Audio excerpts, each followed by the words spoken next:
Alin na mong bibi siyang.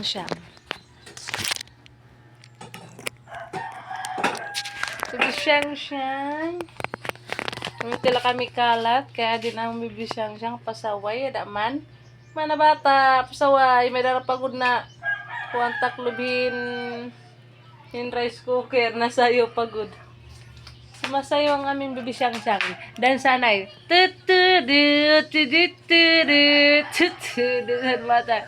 Mata.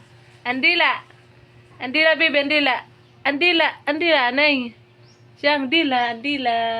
Maray na, dir maara. Pareha kondisyon niya nila. Sobrang init dito sa amin sa Pilipinas.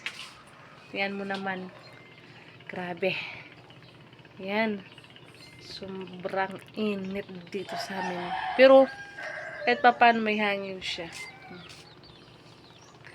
Flex ko lang ginamit kong shampoo para sa yung mga gamot sa mga naglalagas, yung mga napapanot, ayan o. Pero meron na akong, 2 days pa lang meron na akong baby hair. See? It's amazing. Legit siya. Sobrang init talaga. Yan. Ten.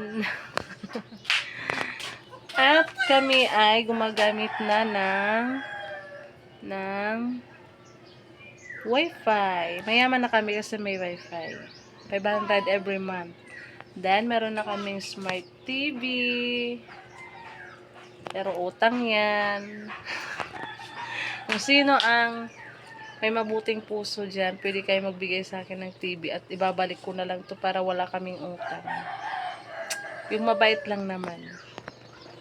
Tapos, lagi kaming maraming mga sinampay kasi nandito yung may bata dito sa amin.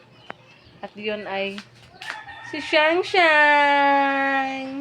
At ito naman kanyang mother. Walang pakialam sa kanyang anak.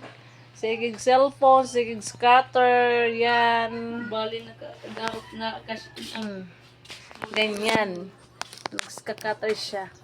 scatter na piki, di na withdraw. Tapos,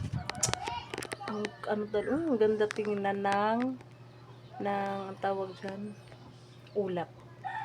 Ganda ng ulap. Tingkad ng init ng panahon dito sa Basay Summer. Pero kahit pa paano may hangin naman siya.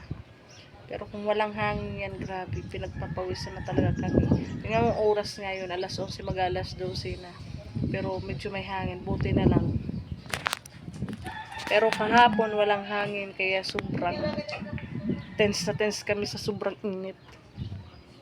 Pero ngayon, mabuti na lang, may hangin. Thank you for watching.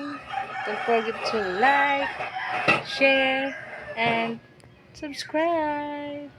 Bye!